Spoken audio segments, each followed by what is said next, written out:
Chapter 5B.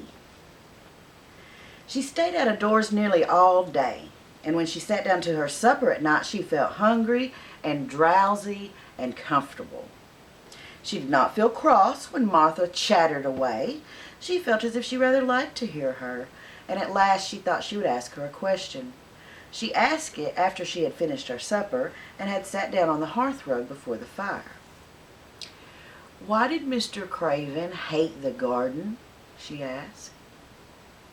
She had made Martha stay with her, and Martha had not objected at all. She was very young, and she was used to a crowded cottage full of brothers and sisters, and she found it dull in the great servants' hall downstairs, where the footmen and the upper housemaids made fun of her Yorkshire speech and looked upon her as a common little thing. And they sat and they whispered among themselves. Martha liked to talk, and the strange child who had lived in India and had been waited upon by native servants was a novelty enough to attract her. She sat down on the hearth herself without waiting to be asked. "Art thou talking about the garden yet?" she said. "I knew thou would. That was just the way it was with me when I first heard about it." "Why did he hate it?" Mary persisted. Martha tucked her feet under her, and she made herself quite comfortable. "Oh, listen to the wind wuthering round the house," she said. "You could barely stand up on the moor if you was out on it tonight." Mary did not know what wuthering meant until she listened, and then she understood. It must mean that hollow, shuddering sort of roar which rushed round and round the house, as if a giant no one could see was buffeting it and beating at the walls and windows and trying to break in. But one knew that he could not get in, and somehow it made one feel very safe and warm inside a room with a red coal fire. "But why did he hate it so?" she asked. After she had listened, she intended to know if Martha did. Then Martha gave up her store of knowledge. "Mind," she said, "Miss Medlock said it's not to be talked about. There's lots of things in this place that's not to be talked about. That's Mr. Craven's orders. His troubles are none of the servants' business, he says, but for the gardens, he wouldn't be like he is. It was Miss Craven's garden that she made when they were first married, and she just loved it.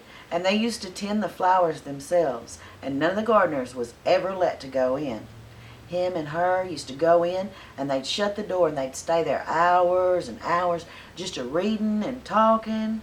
And she was just a bit of a girl then, and there was an old tree with a branch bent like a seat on it. And she made roses grow over it, and she used to sit there. But one day, when she was sitting there, the branch broke, and she fell. She hit the ground and was hurt so bad that the next day she died.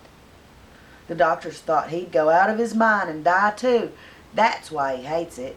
No one's ever gone in since, and he won't let anybody talk about it." Mary did not ask any more questions. She looked at the red fire and listened to the wind wuthering. It seemed to be wuthering louder than ever. At that moment, a very good thing was happening to her. 4 good things had happened to her, in fact, since she came to Misselthwaite Manor. She had felt as if she had understood a robin, and that he had understood her. She had run in the wind until her blood had grown warm. She had been healthily hungry for the first time in her life, and she had found out what it was to feel sorry for someone. But as she was listening to the wind, she began to listen to something else. She did not know what it was, because at first she could scarcely distinguish it from the wind itself. It was a curious sound. It seemed almost as if a child were crying somewhere. Sometimes the wind sounded rather like a child crying, but presently Mistress Mary felt quite sure this sound was inside the house, not outside of it. It was far away, but it was inside. She turned round and she looked at Martha. "Do you hear anyone crying?" she said. Martha looked suddenly confused. "No," she answered, "it's the wind." Sometimes it sounds like as if someone was lost on the moor and wailing and crying. It's got all sorts of sounds. But listen, said Mary.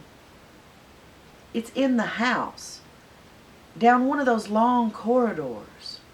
And at that very moment, a door must have been opened somewhere downstairs, for a great rushing draft blew along the passage, and the door of the room they sat in was blown open with a crash. They both jumped to their feet as the light was blown out, and the crying sound was swept down the far corridor so that it was to be heard even more plainly than before. There, said Mary, I told you so. It's someone crying, and it isn't a grown-up person. Martha ran and shut the door and turned the key. But before she did it, they both heard the sound of a door in some far passage shutting with a bang. And then everything was quiet, for even the wind ceased wuthering for a few moments. It was the wind, Martha said stubbornly, and if it wasn't, it was little Betty Butterworth, the scullery maid. She's had a most terrible toothache all day. But something troubled and awkward in her manner made Mistress Mary stare at her very hard. She did not believe she was speaking the truth.